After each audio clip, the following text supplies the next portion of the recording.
안녕하세요. 오늘은 드론이 복잡한 구조물을 검사하는 방식을 진짜 완전히 바꿔버릴 수 있는 아주 혁신적인 기술에 대해서 한번 제대로 파헤쳐 보려고 합니다.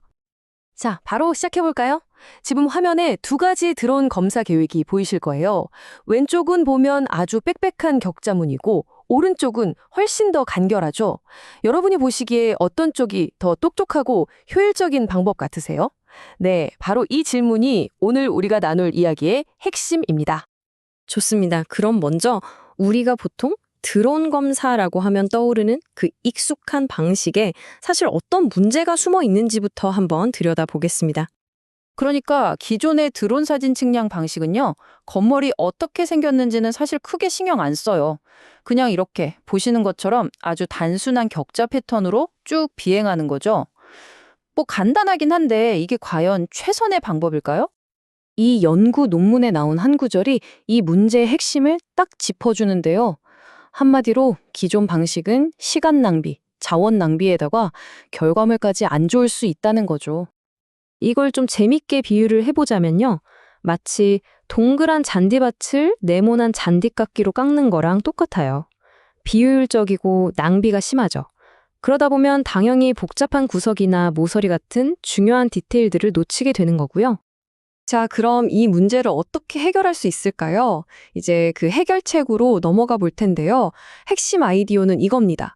드론이 하늘로 날아오르기도 전에 자기가 검사할 대상을 미리 알게 만드는 거죠.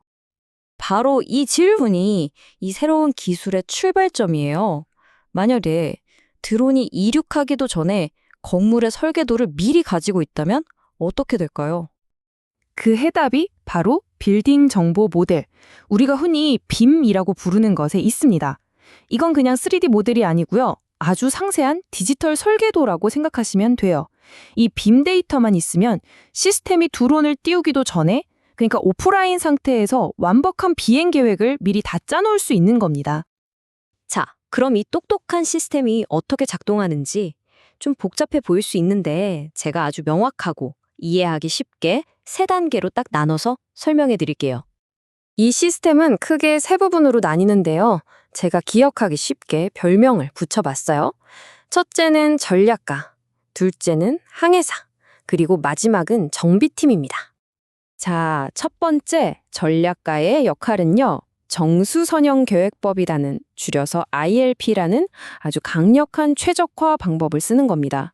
이게 뭐냐면 마치 최적의 카메라 위치만 쑥쑥 골라내는 초능력 퍼즐 해결사 같다고나 할까요? 그냥 무작정 많이 찍는 게 아니고요. 나중에 완벽한 3D 모델을 만들기 위해서 꼭 필요한 최적의 각도, 거리, 해상도까지 다 계산해서 진짜 필요한 촬영 지점만 딱 골라내는 거예요. 지금 이 흐름도로 한번 보세요. 왼쪽에 보면 수많은 후보 카메라 위치나 3D 데이터 같은 조건들이 있죠? 이게 전부 중앙에 있는 ILP 해결기로 들어갑니다. 그럼 이 해결기가 이 모든 정보를 싹 종합해서 오른쪽에 보이는 것처럼 정말 딱 필요한 최적화된 카메라 세트만 남기고 나머지는 다 걸러내는 거죠.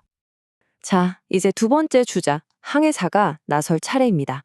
여기서는 외판원 문제, 즉 TSP, 라는 아주 고전적이고 유명한 알고리즘을 써요. 이건 뭐냐면 아까 전략가가 골라놓은 그 점들 있죠. 그 최적의 촬영 지점들을 어떤 순서를 방문해야 가장 짧고 효율적인 경로가 나오는지를 계산해주는 역할입니다. 와, 그리고 이 이미지가 그 결과를 정말 기가 막히게 보여주죠. 아까 봤던 그 무식한 격자 패턴이 아니에요. 대신에 구조물의 형태를 따라서 아주 지능적으로 그리고 우아하게 감싸는 비행 경로가 만들어진 겁니다.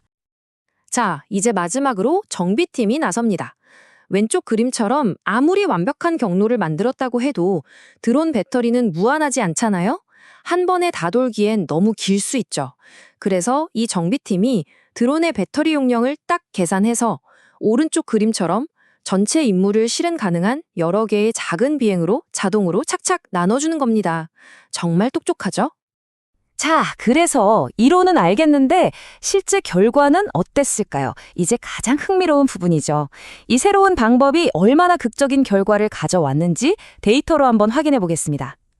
먼저 첫 번째 숫자입니다. 놀라지 마세요. 이 시스템을 썼더니 필요한 사진 촬영 횟수를 무려 최대 63%까지 줄일 수 있었습니다. 그리고 여기서 끝이 아닙니다.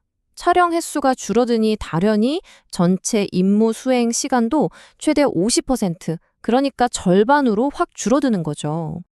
이 표를 보시면 그 효과가 더 와닿으실 텐데요.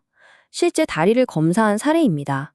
기존 방식으로는 이미지를 1,500장 넘게 찍어야 했는데 최적화된 방식으로는 567장이면 충분했어요. 비행 시간도 보세요. 거의 80분 걸리던 게 40분도 안 걸렸습니다. 절반 이하로 줄었죠. 당연히 배터리도 하나 아낄 수 있었고요. 이야, 이건 정말 엄청난 차이죠. 그런데 여기서 진짜 중요한 핵심이 뭔지 아세요? 이렇게까지 효율성을 높였는데도 최종 결과물인 3D 모델의 품질은 전혀 떨어지지 않았다는 겁니다. 더 적은 자원으로 똑같은 혹은 더 나은 결과를 만들어낸 거죠. 자, 그럼 이제 한 걸음 더 나아가서 이 기술이 단순히 드론 비행을 똑똑하게 만드는 걸 넘어서 건설이나 엔지니어링 그리고 자동화 분야 전체에 어떤 의미를 갖는지 한번 이야기해 보겠습니다. 이 기술이야말로 우리가 사는 세상의 모든 것들을 실시간으로 복제하는 바로 그 디지털 트윈을 제대로 만드는 핵심 열쇠라고 할 수 있습니다. 현실 세계의 달이나 건물을 디지털 세상에 그대로 복제해두고 계속 최신 상태로 업데이트할 수 있게 되는 거죠. 그렇게 되면 모니터링이나 유지 보수가 훨씬 더 쉬워지고 정확해질 겁니다. 오늘 우리가 살펴본 것처럼 이런 지능적인 자동화 기술은 정말 무서운 속도로 발전하고 있습니다. 그렇다면 이런 똑똑한 자율 시스템에게 우리가 다음으로 맡기게 될 복잡한 임무는 과연 무엇이 될까요? 여러분은 어떤 미래를 상상하시나요?